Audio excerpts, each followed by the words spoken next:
இது ஃபர்ஸ்ட் மலேசியாவின் செய்திகள் உங்களுக்காக.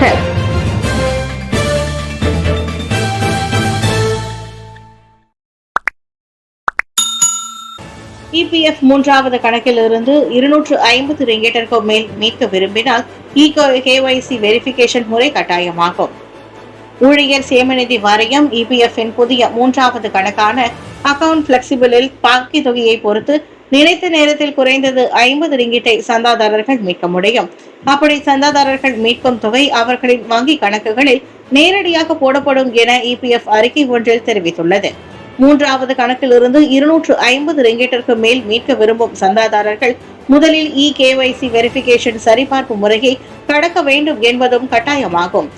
KYC அல்லது எலக்ட்ரானிக் நோ யுவர் கஸ்டமர் என்பது EPF அக்கவுண்ட் பயன்பாட்டில் உள்ள முக அங்கீகார தொழில்நுட்பத்தின் மூலம் மின்னணு அடையாளம் சரிபார்ப்பு செயல்முறையாகும்.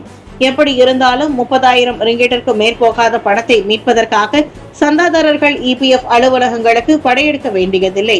அவர்களின் முந்தைய பதிவுகள் அடிப்படையில் இணையம் வாயிலாகவே அடையாளத்தை சரிபார்த்து உறுதி செய்து கொள்ள முடியும் என EPF விளக்கியது.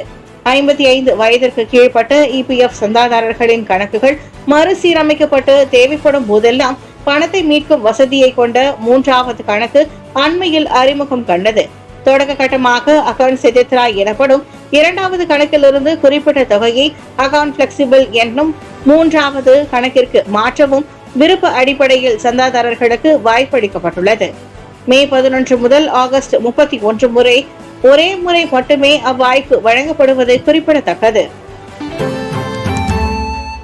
புத்திரஜெயாவில் பூட்டியிருந்த வீட்டின் பால்கனியில் ஏற முயன்ற மாணவன் 5வது மாடியில் இருந்து விழுந்து படுகாயம். புத்திரஜெயாவில் வீடு பூட்டப்பட்டிருந்ததால் பால்கனி சுவரில் ஏற முயன்ற 5ஆம் படிவ மாணவன் கால் இடறி 5வது மாடியில் இருந்து விழுந்து படுகாயமடைந்தார். பிரசிண்ட் 11இல் உள்ள மெரிஞ்சாவ் PPAM அடுக்குமாடி குடியிருப்பில் ஞாயிற்றுக்கிழமை மாலை 5:30 வாக்கில் அச்சம்பவம் நிகழ்ந்தது.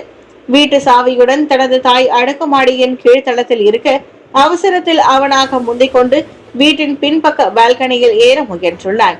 அப்போது கனமழை வேறு என்பதால் கால் வழுக்கி 5வது மாடியில் இருந்து கீழே விழுந்தான். விழுந்ததில் தலையில் இரத்த கசிவு ஏற்பட்டு புத்திரஜெயா மருத்துவமனையில் அவன் அனுமதிக்கப்பட்டுள்ளார். உடல் ஒத்துழைக்க தொடங்கிய போதும் அவனுக்கு அறுவை சிகிச்சை செய்யப்படும் என தெரிவிக்கப்பட்டது.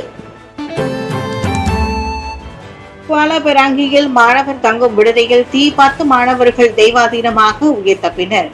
தெலங்கானா குவாலாபெராங்கியில் உள்ள உலுதெரானு அறிவியல் இடைநிலை பள்ளியில் மாணவர் தங்கும் விடுதி அறை ஞாயிற்றுக்கிழமை அதிகாலை தீப்பற்றிக் கொண்டதில் 10 மாணவர்கள் தங்கள் வாழ்நாளில் மிகவும் பதட்டமாக நிறைந்த நிமிடங்களை எதிர்கொண்டனர். அதிகாலை 3:30 மணிக்கு தீ பரவியதில் ஆண் மாணவர்கள் தங்கியிருந்த அறை 70 விழுக்காடு சேதமடைந்தது. எனினும் அந்த அறையில் இருந்த அனைத்து மாணவர்களும் தீ முழுவதுமாக பரவுவதற்குள் அங்கிருந்து வெளியேறி தங்கள் உயிரை காப்பாற்றிக் கொண்டனர். தகவல் கிடைத்ததும் சம்பவ இடம் விரைந்த தீயணைப்பு மீட்புத்துறை காலை 6 மணிக்குள்ளாக தீயை முழுவதுமாக அணைத்தது. தீ ஏற்படுவதற்கான காரணம் கண்டறியப்பட்டு வரும் வேளை விவகாரங்களுக்கு சேத விவகாரங்களுக்கும் மதிப்பிடப்பட்டு வருகின்றன. மலேசியா முழுவதும் சுற்றுப்பயணிகளை ஏற்றி செல்ல இனி தாய்லாந்து பேருந்துகளுக்கு அனுமதி. போக்குவரத்து அமைச்சர் தகவல். தாய்லாந்தில் இருந்து வரும் பேருந்துகள் இனி நாடு முழுவதும் உள்ள அனைத்து மாநிலங்களிலும் நுழைவு அனுமதிக்கப்படும்.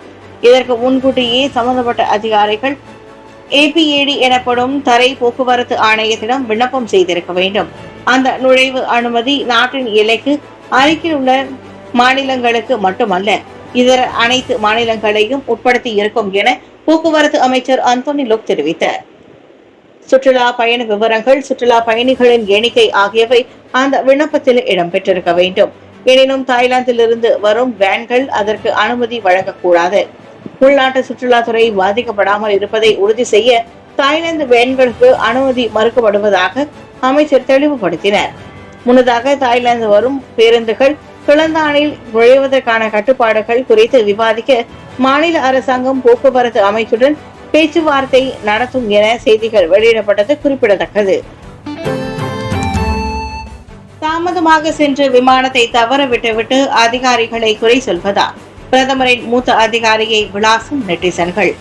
தாமதமாக சென்றதால் ஏர்பத்திக் விமானத்தை தவறவிட்டது குறித்து பிரதமரின் மூத்த உதவியாளர் ஒருவர் சமூக ஊடகத்தில் புதமை தள்ளியது நெட்டிசன்களை முகம் சுளிக்க வைத்துள்ளது. டத்தோஸ்ரீ அன்வார் இப்ராஹிமின் மூத்த அரசியல் செயலாளரான ஷம்சுல் இத்கந்தார் முகமது அகீன் சனிக்கிழமை மாலை 6:50 மணிக்கு பினாங்கில் இருந்து கோலாலம்பூருக்கு மேற்கொள்ளவிருந்த விமான பயணம் இரவு 8 மணிக்கு ஒத்திவைக்கப்பட்டது. இதையடுத்து இரவு 7:45 மணிக்கு தனது பெயர் ஒலிபெருக்கியில் அழைக்கப்பட்டு 5 நிமிடங்கள் கழித்து தான் புறப்பட்டு வாசலுக்கு சென்றதாகவும் ஆனால் அது மூடப்பட்டு விட்டதாகவும் தனது ட்விட்டர் தளத்தில் ஷம்சுல் குறிப்பிட்டார். பயனர் என்ற முறையில் தாம் முறையாக நடத்தப்படவில்லை. எனவே சம்பந்தப்பட்டவர்கள் மீது போக்குவரத்து அமைச்சர் ஆந்தோனி லோக் கடும் நடவடிக்கை எடுக்க வேண்டும் என்றும் அவர் கேட்டுக்கொண்டார். மலாக்கா ஹங்துவா ஜெயா தொகுதியின் முன்னாள் எம்பியுமான ஷம்சுலின் அப்பதிவு நெட்டிசன்கள் மத்தியில் கடும் அதிருப்தியை கிளப்பியுள்ளது. விமானம் புறப்படுவதற்கு 10 நிமிடங்கள் இருக்கும் போது போர்டிங் கேட் மூடப்படும் என்பது SOP ஆகும். ஆக முன்கூட்டியே அங்கு சென்றிருக்க வேண்டும். அதை செய்யாமல் விமான நிலைய அதிகாரிகளை குறை சொல்வது நியாயமா என நெட்டிசன் ஒருவர் கேட்டார். நீலாயில் நீர்ப்பெருக்கின் போது நடு ஆற்றில் சிக்கிக் கொண்ட சிறுவன் உள்ளிட்ட 6 பாதுகாப்பாக மீட்பு. நெகிரி செம்பிலான் நீலாயில் ஆற்றில் ஏற்பட்ட நீர்ப்பெருக்கில் சிக்கிக் கொண்ட 11 வயது உடைய 5 10 வயது சிறுவனும் பரிதவித்த சம்பவம் பார்ப்போரை பதற வைத்தது. அச்சம்பவம் கம்போங் தெவிங் திங்கி பாத்தாங் 9 சுங்கை பாத்தாங் லாபு ஆற்றில் ஞாயிற்றுக்கிழமை மாலை 5 மணிக்கு நிகழ்ந்தது.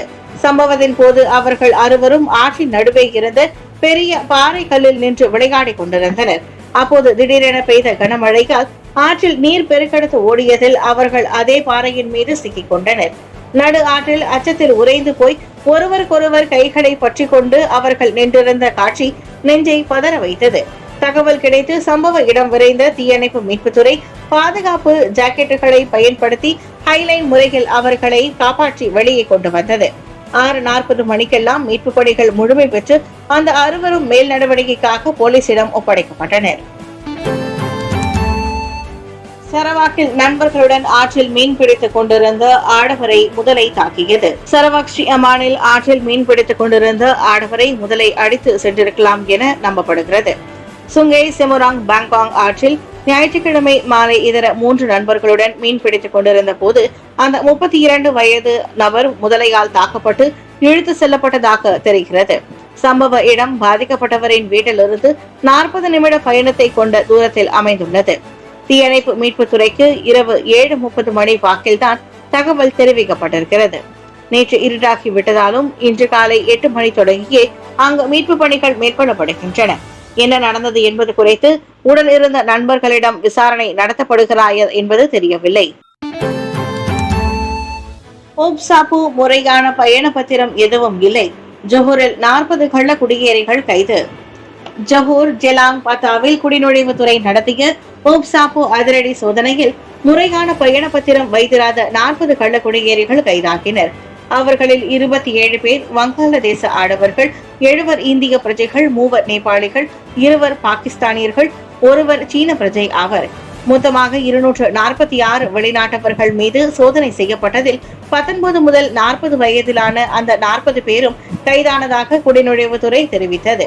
கள்ள குடியேறிகளின் நடமாட்டம் குறித்து பொதுமக்கள் கொடுத்த புகாரின் அடிப்படையில் அந்த அதிரடி சோதனை மேற்கொள்ளப்பட்டது.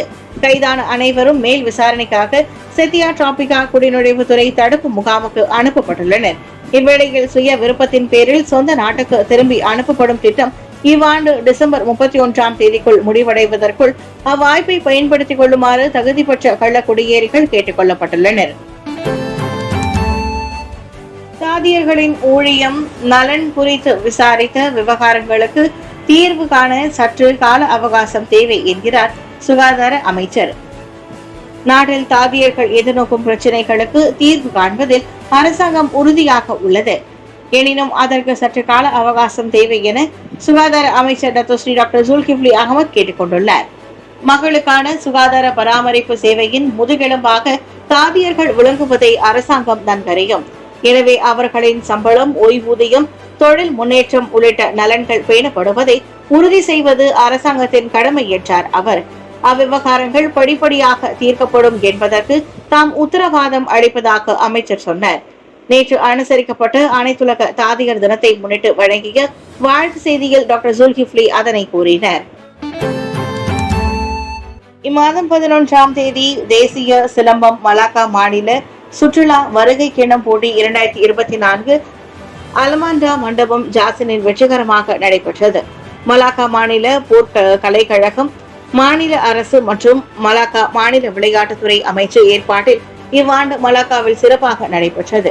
இதில் பல மாநிலங்களை பிரதிநிதித்து சிலம்ப மாணவர்கள் பங்கேற்றனர். YP துவான் சண்முகம், எஸ்கோ பெலியா, தான் சுகான் நெகிரி மலாக்கா விளையாட்டை அதிகாரப்பூர்வமாக தொடக்கி வைத்தார். மாணவர்களுக்கு போட்டி விளையாட்டில் ஆர்வத்தை வளர்ப்பது, தமிழர்களின் வீர விளையாட்டான சிலம்ப கலையை அழியாமல் பாதுகாப்பது மற்றும் இக்கலையை மலேசியாவில் மேலோங்க செய்வதுதான் இப்போட்டியின் நோக்கமாகும். இம்மாதிரியான விளையாட்டை ஏற்பாடு செய்து வரும் கழகத்திற்கும் பாராட்டுகளும் வாழ்த்துக்களையும் தெரிவித்தார். அது மட்டுமின்றி மலாக்கா மாநில வரலாற்று நகர கிண்ணம் 2025 அடுத்த வருடம் எடுத்து நடத்த மலாக்கா மாநில அரசிடம் ஏற்பாடு செய்யும் என YP துவான் சண்முகம் நம்பிக்கை தெரிவித்தார். இந்த போட்டியில் சிறப்பு பிரமுகர்களாக டாக்டர் சுரேஷ், மலேசிய சிலம்ப கழக தலைவர், திருநாவுக்கரசு, மலாக்கா மாநில சிலம்ப கழக தலைவர், அதி மகா ருத்ரவீரன், மகாகுரு முரளிதரன், மகா ருத்ரவீரன் மாஸ்டர் வி சுரேஷ், ருத்ரவீரன் மாஸ்டர் ஏ கிருஷ்ணன்குட்டி ஆகியோர் கலந்து கொண்டனர். ஒட்டுமொத்த சாம்பியன்ஷிப்பை வெற்றி கோப்பையை மலாக்கா மாநிலம் முதல் இடத்தை வாகை சூடியது. 2 தங்கம், 12 வெள்ளி, 37 வெண்கலம். நெகிரி மாநிலம் 2வது இடத்தை வென்று கைப்பற்றியது. 17 தங்கம், 1 வெள்ளி, 1 வெண்கலம் மற்றும் பினாங்கு மாநிலம் 3வது இடத்தை கைப்பற்றியது. அதில் 5 தங்கம், 16 வெள்ளி, 16 வெண்கலம். பொந்தியானில் கடை வீட்டில் ஏற்பட்ட தீ, உடல் கருகி மாண்ட ஆடவரின் சடலம் மீட்பு. ஜொஹூர் பொந்தியான் தாமான் முத்தியாராவில் உள்ள கடை வீடொன்றில் நேற்று ஏற்பட்ட தீயில் ஆடவர் ஒருவர் உடல் கருகி மாண்டார். தலா 3.5 சதுர மீட்டர் அளவில் 6 வாடகை அறைகளாக மாற்றி அமைக்கப்பட்டிருந்த 2வது மாடியில் நண்பகல் வாக்கில் தீ ஏற்பட்டதாக நம்பப்படுகிறது. அங்கு சமையல் அறைக்கு அருகே இருந்த அறையில் அவ்வாடவரின் சடலம் கண்டெடுக்கப்பட்டது. அவரின் வயதோ அடையாளங்களோ இன்னும் உறுதிப்படுத்தப்படவில்லை. 3 தீயணைப்பு வண்டிகளில் வந்த 19 பேர் கொண்ட குழு தீயை முற்றாக அணைத்து அச்சடலத்தை மேல் நடவடிக்கைக்காக போலீசிடம் ஒப்படைத்தது. அக்கடை வீடு கிட்டத்தட்ட 60 விழுக்காடு தீயில் சேதமடைந்த நிலையில் தீ ஏற்பட்டதற்கான காரணம் கண்டறியப்பட்டு வருகிறது. மொத்த சேத விவரங்களும் மதிப்பிடப்பட்டு வருகின்றன.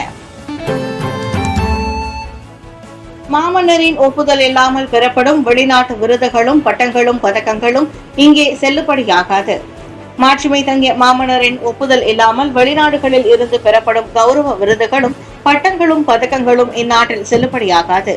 கௌரவ விருதுகள் தொடர்பான குற்றங்களுக்கான 2017 சட்டத்தின் கீழ் அது தெளிவாக வரையறுக்கப்பட்டிருப்பதாக மலேசிய டாக்டர் மன்றத்தின் தலைவர் டத்தோ அவ்லான் அப்துல் அசீஸ் கூறியுள்ளார். அதே சமயம் இந்நாட்டு குடிமகன்களுக்கு மாமன்னர், சுல்தான்கள் மற்றும் மாநில கவர்னர்கள் மட்டுமே சட்டப்பூர்வமான விருதுகளும் பட்டங்களும் வழங்க முடியும் என்றார் அவர்.